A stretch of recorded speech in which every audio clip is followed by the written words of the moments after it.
आज हम डिस्कस करेंगे स्टॉक मार्केट की टर्मिनोलॉजी और जिसको हम जार्गन्स भी बोलते हैं, क्योंकि जब भी आप स्टॉक मार्केट में एंटर करते हैं तो आपको बेसिक टर्मिनोलॉजी है स्टॉक मार्केट की वो पता होनी चाहिए। क्योंकि अगर जो आपको ट्रेड लेते तो अगर जो आपको स्टॉक मार्केट के टर्म्स ही नहीं पता क्या यूज़ होते हैं, कैसे यूज़ होते हैं, तो आपको इश्यू हो सकता है ट्रेडिंग के लिए और इन्वेस्टिंग के लिए। तो आज हम लोग डिस्कस करेंगे क्या क्या टर्मिनोलॉजी स्टॉक मार्केट में यूज़ होती है। तो सबसे पहले आता है IPO, इनिशियल पब्लिक ऑफरिंग, जिसको हम प्राइमरी मार्केट भी कहते हैं।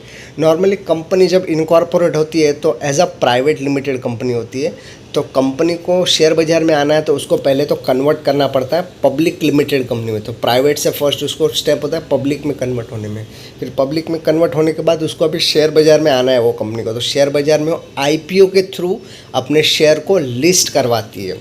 जब तक स्टॉक एक्सचेंज में लिस्ट नहीं होता है तो इन्वेस्टर बायर और सेलर से बाय नहीं कर सकते। वो केस में इन्वेस्टर डायरेक्टली कंपनी से बाय करता है। तो कंपनी एक प्राइस को डिसाइड करती है, ये प्राइस पे वो अपना शेयर को लॉन्च करेगी, तो वो प्राइस पे इन्वेस्टर अपना कंपनी का शेयर खरीदता है। तो उसको प्राइमरी मार्केट के थ्रू आप शेयर को भी ट्रेड ले सकते हैं। उसके बाद कंपनी लिस्ट होती है स्टॉक एक्सचेंज पे, तो उसको बोलते हैं सेकेंडरी मार्केट, उसको हम एक्चुअल स्टॉक मार्केट बोलते हैं। वहाँ पे आप डायरेक्ट कंपनी से बाय नहीं करते शेयर को, जो नॉर्मली बायर और सेलर अवेलेबल हो वहाँ से बाय और सेल करते हैं। तो प्राइमरी मार्केट में, IPO के मार्केट में आप कंपनी के पास से शेयर खरीदते हैं, जो डिसाइड करती है प्राइस शेयर का कंपनी, और शेयर बाज़ार में जो ट्रेड होता है वो आप कंपनी से नहीं बाय करते हुए बायर और सेलर से डिसाइड करते हैं, और प्राइस भी बायर और सेलर डिसाइड करते हैं, फिर कंपनी का कोई रोल नहीं होता उसमें। नेक्स्ट होता है बुल मार्केट और बियर मार्केट। तो बुल मार्केट को नॉर्मल लैंग्वेज में तेज़ी बोला जाता है कि मार्केट तेज़ी में चल रहा है, और बियर मार्केट मतलब मंदी में चल रहा है। तो जब आपको लगता है मार्केट ऊपर जाने वाला है, जब आपको लगता है मार्केट अभी ऊपर ही कंटिन्यूसली जा रहा है, जैसे अभी का फेज़ है वो बुल मार्केट का फेज़ है। मतलब मार्केट अभी भले थोड़े थोड़े करेक्शंस आएंगे, मार्केट नीचे गिरेगा, बट जो ट्रेंड है, जो डायरेक्शन है मार्केट का, वो अभी बुल मार्केट है। तो वो अभी बुल मार्केट चल रहा है, ऐसा बोला जाता है। फिर बियर मार्केट मतलब क्या, कंटिन्यूसली मार्केट गिरते जाता है। तो बियर, जैसे कोरोना के टाइम पे गिरा था, तो वो टाइम पे मार्केट बियर मोड में आ गया था। मतलब सेलर ज़्यादा होते हैं, बायर कम होते हैं, और बुल मार्केट में बायर ज़्यादा होते हैं खरीदने के लिए स्टॉक या कोई भी मार्केट को, और सेलर कम होते हैं। तो बियर मार्केट को नॉर्मली मंदी बोला जाता है। फिर नेक्स्ट है पोर्टफोलियो। जैसे आपने कोई कंपनी के शेयर खरीदे, प्लस आपने उसने और ऐड किए दूसरी कोई कंपनी के, प्लस और ऐड किए, ऐसे आपने बास्केट बनाते गए, मतलब टोटल शेयर्स का पोर्टफोलियो बना दिया, कॉम्बिनेशंस बना दिया। आपने रिलायंस का खरीदा, TCS का, HDFC का, एशियन पेंट का, तो उस पूरा कलेक्शन ऑफ शेयर बोलते हैं ना जिसको, उसको हम बोलते हैं पोर्टफोलियो। तो आपने शेयर बाज़ार की लैंग्वेज में उसको कलेक्शन ऑफ शेयर को पोर्टफोलियो बोला जाता है। मार्केट कैपिटलाइजेशन मतलब क्या, शेयर बाज़ार की लैंग्वेज में कंपनी का वैल्यूएशन क्या, अभी की डेट में कंपनी की अगर जो वैल्यूएशन निकालने जाए तो क्या होता है। तो नॉर्मली वैल्यूएशन कैसे निकालते हैं, जो कंपनी ने जो शेयर सब इन्वेस्टर को अलॉट किए IPO के टाइम में, तो जो शेयर अभी तक कंपनी का आउटस्टैंडिंग है इनटू अभी जो करंट मार्केट प्राइस जो शेयर का चल रहा है, तो उसको बोला जाता है मार्केट कैपिटलाइजेशन। उससे पता चलता है मार्केट कैपिटलाइजेशन क्यों कैलकुलेट होता है कि कंपनी की साइज़ कितनी है, बड़ी, जितना बड़ा मार्केट कैपिटलाइजेशन उतनी बड़ी कंपनी। तो आज के डेट में रिलायंस सबसे बड़ा मार्केट कैपिटलाइजेशन रिलायंस का है, तो नंबर 1 पे आज के डेट में रिलायंस आती है।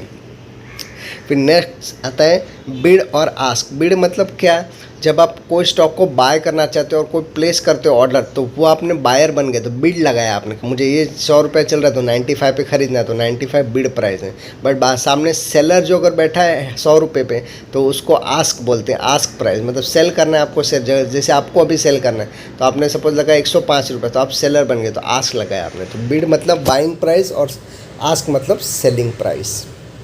फिर नेक्स्ट आता है 52 वीक हाई और 52 वीक लो। तो नॉर्मली एक महीने में 4 वीक होते हैं, वैसे एक साल में 52 हफ्ते होते हैं। मतलब इन शॉर्ट कंपनी का शेयर भाव 52 हफ्तों, मतलब एक साल के दौरान कितना ऊपर गया था और एक साल के दौरान कितना नीचे गया था। तो 52 वीक हाई मतलब हाईएस्ट पॉइंट होता है कि वो एक साल में कंपनी ने इतना हाईएस्ट पॉइंट टच किया। तो जब वो हाईएस्ट पॉइंट टच किया था उसको बुलिश मोड बोला जाता है, मतलब शेयर बुलिश फेज में आ गया, तेज़ी में आ गया वो शेयर। और 52 लो मतलब कंपनी ने एक साल में कितना लोवेस्ट पॉइंट टच किया है, तो वो केस में बेयरिश मतलब मंदी हो गया, वो शेयर मंदा हो गया है। और ऑल टाइम हाई और ऑल टाइम लो, तो दोनों कॉन्सेप्ट सेम है, बट डिफरेंस क्या है 52 हाई और लो और ऑल टाइम हाई। मतलब ऑल टाइम हाई मतलब हाईएस्ट पॉइंट होता है जो कंपनी ने अभी तक कभी अचीव नहीं किया जब से लिस्ट हुई है। मतलब जब से लिस्ट हुआ है कंपनी ने ऑल टाइम हाई प्राइस लगाया, मतलब आज तक कभी भी कंपनी ने वो प्राइस नहीं लगाया। बट 52 हाई और लो में क्या हो सकता है, वो कंपनी ने 2 साल पहले वो प्राइस अचीव कर लिया था, वापस नया 52 हाई बनाया, ऐसा होता है। बट ऑल टाइम हाई मतलब एकदम नया हाई जो कंपनी ने लिस्ट हुआ। 52 ऑल टाइम लो मतलब कंपनी ने आज तक लिस्ट हुई तब से कभी ऐसा लो नहीं बनाया, फर्स्ट टाइम लो बनाया, तो उसको वापस बेयरिश बोलते हैं, मंदा हो गया इससे। फिर नेक्स्ट आता है ट्रेंड। ट्रेंड मतलब कंपनी शेयर प्राइस का डायरेक्शन और उसका स्ट्रेंथ कितना है। मतलब अगर जो मार्केट या कोई स्टॉक नीचे गिर रहा है तो उसका ट्रेंड हम बोलेंगे बेयरिश हो गया है, मतलब मंदा हो गया और शेयर बेयरिश मोड में चला गया है, उसका ट्रेंड अभी नेगेटिव हो गया है, बराबर। मतलब नेगेटिव ट्रेंड में, डायरेक्शन में, और उसका स्ट्रेंथ जो हो गया वो वीक हो गया है। मार्केट अगर जो मार्केट या कोई शेयर बढ़ रहा है तो वो ऊपर की तरफ ही कंटिन्यूस जा रहा है तो उसको हम बुलिश बोलेंगे, मतलब शेयर पॉजिटिव हो गया, पॉजिटिव डायरेक्टरी में आ गया और स्ट्रेंथ उसकी स्ट्रांग हो गई है, बुलिश मोड में चला गया। और मार्केट फ्लैट है, उसका कोई मूवमेंट नहीं है कोई स्टॉक का, मतलब आज 100 रुपया, कल वापस 105, वापस 100, मतलब सेम रेंज में अगर जो स्टॉक मूवमेंट करता है तो उसको बोलते हैं साइडवे ट्रेंड बोलते हैं, ना स्ट्रांग है ना वीक है, फ्लैट है। अभी upper circuit, lower circuit, normally क्या होता है, ये जो कॉन्सेप्ट लाई गई इन्वेस्टर के पैसे को प्रोटेक्ट करने के लिए आई है। अगर जो कोई स्टॉक में बैड न्यूज़ आई तो वो स्टॉक कितना भी नीचे जा सकते हैं, तो इन्वेस्टर को तो बहुत बड़ा लॉस हो सकता है। तो लॉस को प्रोटेक्ट करने के लिए सेबी ने और स्टॉक एक्सचेंज ने लिमिट लगाई है, जिसको सर्किट फिल्टर बोला जाता है, सर्किट लिमिट बोला जाता है। मतलब नॉर्मली 2%, 5%, 10% और 20% का लिमिट लगाया गया शेयर के category wise. Stock exchange limit लगाता है और ये लिमिट रेगुलरली फ़िल्टर होती रहती है और चेंज होती रहती है। तो ये खाली एप्लीकेबल होती है इंट्राडे, मतलब सिंगल डे के लिए। मतलब स्टॉक ज़्यादा गिर ना जाए, अगर ज़्यादा गिर जाता है तो इन्वेस्टर को लॉस हो सकता है। तो इन्वेस्टर का ध्यान में रखते हुए इंटरेस्ट को प्रोटेक्ट करने के लिए इस लिमिट लगाई गई। तो ऊपर की तरफ भी सेम, अगर ज़्यादा कुछ अच्छी न्यूज़ आ गई तो स्टॉक शेयर एकदम ऊपर चला जाएगा तो ज़्यादा प्रॉफिट हो जाएगा, और जिसने शॉर्ट किया है उसको ज़्यादा लॉस हो सकता है। तो वो केस में भी इन्वेस्टर को प्रोटेक्ट करने के लिए सेम लिमिट लगाई गई है, और लिमिट सेम डे के लिए एप्लीकेबल होती है, नेक्स्ट डे वापस सेम लिमिट एप्लीकेबल होती है। मतलब सेम डे के लिए इन्वेस्टर को ज़्यादा लॉस नहीं होना चाहिए। अभी लॉन्ग पोजीशन और शॉर्ट पोजीशन। लॉन्ग पोजीशन मतलब बुलिश, जब आपको लगता है मार्केट या कोई स्टॉक ऊपर जाने वाला, तो भाई आपको लगता है भाई ये स्टॉक तो और बहुत ऊपर जाने वाला, तो चलो हम बाय कर लेते हैं। तो वो केस में आप जब बाय करते हो तो बाय को आप बोलते हो आपने लॉन्ग किया है मार्केट में, तो लॉन्ग पोजीशन ले लिए। शॉर्ट पोजीशन, शॉर्ट पोजीशन मतलब आपको क्या लगता है कि भाई ये शेयर तो मुझे लग रहा है अभी गिर जाएगा, तो मैं अभी सेल कर देता हूँ, वापस नीचे आएगा तो खरीद लेता हूँ। मतलब बेयरिश हो गया, नेगेटिव ट्रेंड हो गया, तो आप शॉर्ट कर देते हो, मतलब अभी फ़िलहाल के लिए बेच देते हो, फिर वापस नीचे अच्छा प्राइस में आपको कन्वीनियंट प्राइस में मिलता है तो आप उसको बाय कर लेते हो।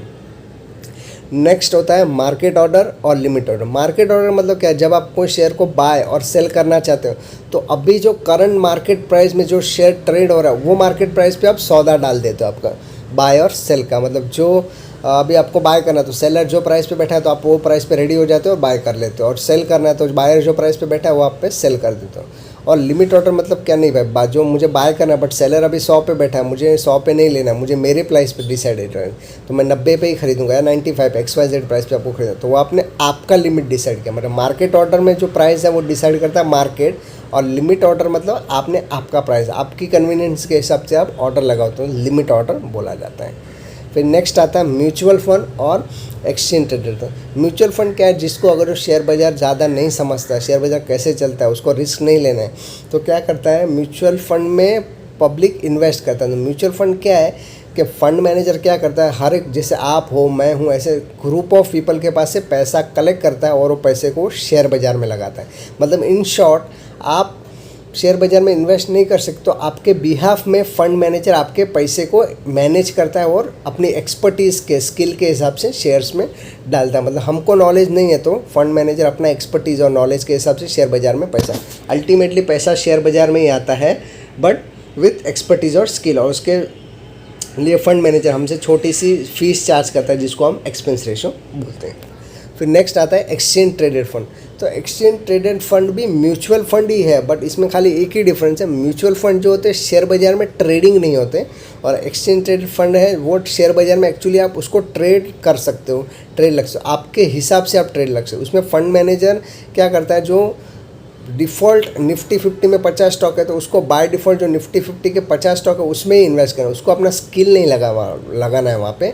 तो डायरेक्ट जो पर्टिकुलर प्राइस डिसाइड होती है निफ्टी 50 के इंडेक्स की, वो प्राइस में आप इन्वेस्ट कर लेते हो। तो नॉर्मली म्यूचुअल फंड और एक्सचेंज ट्रेडेड फंड में डिफरेंस क्या है कि म्यूचुअल फंड में आप फर्स्ट तो ट्रेडिंग नहीं होता म्यूचुअल फंड में शेयर बाज़ार की तरह, और एक्सचेंज ट्रेडेड फंड में नॉर्मली आप बाय और ट्रेड शेयर्स की तरह ट्रेड कर सकते हो। और म्यूचुअल फंड में कैसा होता है कि फंड मैनेजर अपने स्किल के हिसाब से, अपने चॉइस के हिसाब से शेयर्स का सिलेक्शन करता है और इन्वेस्ट करता है। और एक्सचेंज ट्रेडेड फंड में कैसा है, बाय डिफ़ॉल्ट निफ्टी 50 का इंडेक्स है तो बस उसमें जो 50 शेयर है तो उसको बाय डिफ़ॉल्ट वही खरीदना है, तो उसमें ही इन्वेस्ट करना है, और जो प्राइस डिसाइडेड है उस पर पे करना है। तो बस इतना ही दो डिफरेंस है म्यूचुअल फंड और एक्सचेंज ट्रेडेड फंड में। अभी नेक्स्ट आता है डिविडेंड। डिविडेंड मतलब क्या होता है, जब आप शेयर खरीदते हो तो आप उसके पार्ट ओनर बन जाते हो शेयर वो कंपनी के। तो वो केस में क्या होता है, आपको कंपनी के जो ओनर होते हैं वो शेयरिंग देते हैं एज अ प्रॉफिट। तो पार्ट ऑफ द प्रॉफिट में से आपको थोड़ा सा हिस्सा आपको एज अ डिविडेंड डिस्ट्रीब्यूट करते हैं, तो आपका वो रिवॉर्ड हो जाता है एज अ शेयर होल्डर। तो आपको एज अ रिवॉर्ड मिलता है कंपनी के तरफ से, तो उसको बोला जाता है डिविडेंड, जो प्रॉफिट का हिस्सा होता है। और ब्लू चिप कंपनी मतलब क्या, ब्लू चिप कंपनी को सिंपल लैंग्वेज में बोलूँ तो जिसका बड़ा मार्केट कैपिटलाइजेशन, हमने अभी डिस्कस किया मार्केट कैपिटलाइजेशन मतलब जिसका बड़ा मार्केट कैपिटलाइजेशन उतनी बड़ी कंपनी। तो रिलायंस है, TCS है, HDFC, तो सब एक्चुअली ब्लू चिप स्टॉक बोला जाता है। मतलब टॉप कंपनीज जो आती है लिस्ट है उसको ब्लू चिप स्टॉक बोला जाता है, लार्ज कैप कंपनी जिसको बोला जाता है। लास्ट हम डिस्कस करेंगे stop loss order. Stop loss order को शॉर्ट में SLB बोला जाता है। तो स्टॉप लॉस ऑर्डर क्या होता है, नॉर्मली आपको शेयर बाय कर लिया फॉर एग्जांपल 100 रुपीज़ पे, तो आपने डिसाइड किया कि भाई यहाँ से मैंने बाय किया तो मैं ऐसा सोच रहा हूँ शेयर ऊपर जाएगा इसलिए मैंने बाय किया, बराबर आपने। बट क्या होता है, रिवर्स हो सकता है, कभी शेयर बहुत गिर जाए तो आपने एक स्टॉप लगा दिया, आपके लॉस को स्टॉप लगा दिया कि भाई 70 के नीचे जाएगा तो मैं निकल जाऊँगा, भले मुझे लॉस हो रहा है, कम लॉस है बट कम लॉस में निकल जाऊंगा, क्योंकि शेयर और गिर सकता है, 70 की जगह 40-30 रुपये पे आ गया तो मुझे बड़ा लॉस हो सकता है। तो लॉस को स्टॉप करने के लिए मैं एक प्राइस को डिसाइड करता हूँ कि वो प्राइस को टच कर लिया तो मैं शेयर को बेच दूंगा। और अगर जो रिवर्स पोजीशन लिया, आपने पहले बेचा है तो ऊपर जा रहा है कोई प्राइस, सपोज आपने 100 में बेच दिया आपने, तो आपको लगता है भाई 120 रुपये तक आएगा तो मैं बेच दूंगा, मतलब कवर कर लूँगा अपना सौदा, बाय कर लूँगा, क्योंकि इसके ऊपर गया तो मुझे ज़्यादा लॉस होगा। तो मतलब कोई भी प्राइस के नीचे या ऊपर कोई स्टॉक चला जाता है जिसकी वजह से आपको फिर अगर जो ना बेचो तो अनलिमिटेड लॉस होता है। तो लॉस को अनलिमिटेड ना होते हुए लिमिट करना है लॉस को, तो उसको स्टॉप लॉस ऑर्डर बोला जाता है। तो आपको आपके ब्रोकर के प्लेटफॉर्म पे आपको स्टॉप लॉस ऑर्डर का ट्रिगर मिलता है, वो आप स्टॉप अपना लॉस डिसाइड करके उधर ऑर्डर लगा देते हो कि भाई ये प्राइस के नीचे गया तो मैं बेच दूंगा या बाय कर लूँगा, जो भी आपने पोजीशन बनाई ऊपर की या नीचे की। फिर नेक्स्ट होता है टारगेट प्राइस। टारगेट प्राइस मतलब कि आपने फ्यूचर प्रेडिक्ट किया प्राइस का, कि मैं अभी 100 ले रहा हूँ, मुझे लग रहा है शेयर का प्राइस 150-200 जाएगा फ्यूचर में, तो आप वो टारगेट पे ही मैं बेचूंगा। तो वो टारगेट ऊपर का या नीचे का, अगर जो आपने शॉर्ट किया, सपोज आपने 150 पे स्टॉक शॉर्ट किया तो आपको लग रहा है कि भाई मुझे लग रहा है 100 तक आ सकेगा, तभी मैं वहाँ पे कवर करूँगा।